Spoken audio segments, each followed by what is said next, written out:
Namo Namaha. Today we are going to learn passive voice in past tense. And before we begin our session, let's see some examples.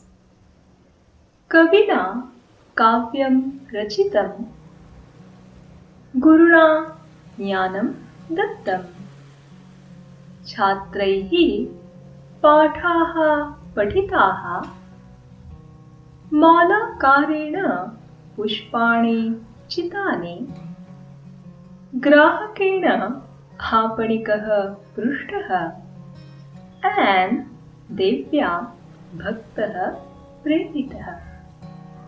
These all sentences are in passive voice and past tense. And how could we recognize them? It's very easy. Just focus on these three words. The first word is the verb of the sentence. The second word is the object of the sentence. And the third word is the subject of the sentence. Let's see. In passive voice and past tense, the verb is always in cut form, which changes according to the object's gender and number, because it runs like a noun, such as Patitah, Patito, Patitaha in masculine gender, Patita, Patite, Patitaha in feminine gender, and Patitam, Patite, Patitani in neuter gender. That's why we could see this cut form always with in different suffixes. For example, Racha, Rachita, Rachitam, cut form Rachit with suffix halantama, Patha, Patita, Patitaha, Pathit cut form with suffix aha, Chi, Chita, Chitani, Chita cut form with suffix ani. Let's move to our second word, object. In past passive voice, the object of a sentence is always in subjective case prathama. And by asking WH question what for non-living things and who for living things, we could identify the object of a sentence. Let's move to our third word, subject. In past passive voice, the subject of a sentence is always in instrumental case tritiya. And by asking WH question by whom, we could recognize the subject of a sentence. Well, let's see these three words with some examples. Here, Rachita is cut form with suffix halanta ma. Let's move to our second word, object. What was composed by a poet? Kavyam. By asking this WH question what for non-living things, we got our object of a sentence, which is always in subjective case prathama. Here, our object, kavyam, is neuter gender and singular form. That's why here halantama has come. Let's move to our subject. By whom was it composed? Kavina. By asking this WH question, by whom, we got our subject of a sentence, which is always in instrumental case tritiya. Let's move to our second sentence. Here, the is cut form with suffix halanta ma. Let's move to our second word, object. What was given by a teacher? Jnanam. By asking this WH question, what? For non-living things, we got our object of a sentence, which is always in subjunctive case prathama. Here, our object jnanam is neuter gender and singular form. That's why here halanta ma has come. Let's move to our subject. By whom was it given? Guru na. By asking this WH question, by whom, we got our subject of a sentence, which is always in instrumental case tritiya. Let's move to our next sentence.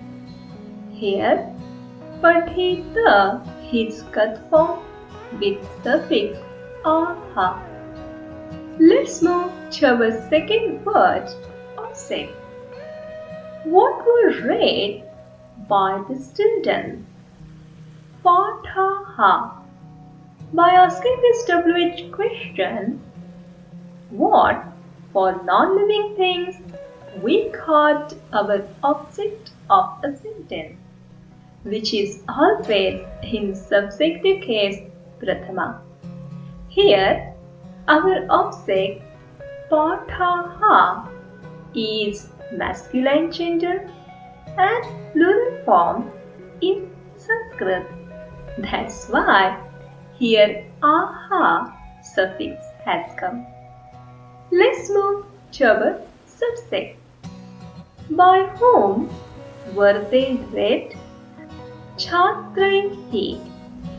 By asking this WH question, by whom, we got our subject of a sentence, which is always in instrumental case tritiya.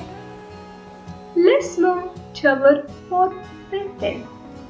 Here, Chita is cut form with suffix ani. Let's move to our second word, object. What were gathered by the garland maker? Pushpani. By asking this WH question, what? For non-living things, we got our object of a sentence, which is always in subjunctive case prathama. Here, our object Pushpani is neuter gender and plural form. That's why here ani suffix has come. Let's move to our subject. By whom were they gathered? Mala karena. By asking this WH question, by whom, we got our subject of a sentence, which is always in instrumental case tritiya. Let's move to our fifth sentence. Here, Prushta is cut form with suffix visarga.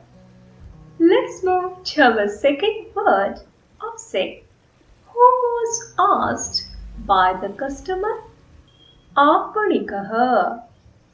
By asking this WH question, who, for living beings, we got our object of a sentence, which is always in subjunctive case prathama. Let's move to our subject. By whom was he asked? Grahakena. By asking WH question, by whom, we got our subject of a sentence. Let's move to our last sentence. Here, prerita is cut form with suffix visarga. Let's move to our second word, object. Who was inspired by the goddesses? Bhaktaha. By asking this WH question, who for living being, we got our object of a sentence, which is always in subjective case prathama. Here, our object bhaktaha is masculine gender and singular form. That's why here visarga had come. Let's move to our subject. By whom was he inspired? Yeah. By asking this WH question, by whom, we got our subject of a sentence, which is always in instrumental case tritiya. Well, in this way we have seen all the sentences in past passive voice, where we focused on these three words. The first word is verb, which is always in cut form and it changes according to the object's gender and number. The second word is the object. By asking WH question what for non-living things and who for living beings, we could recognize the object of a sentence, which is always in subjective case prathama. And the last word is subject. By asking WH question by whom, we could recognize the subject of a sentence, which is always in instrumental case tritiya. Well, that's it for this lesson.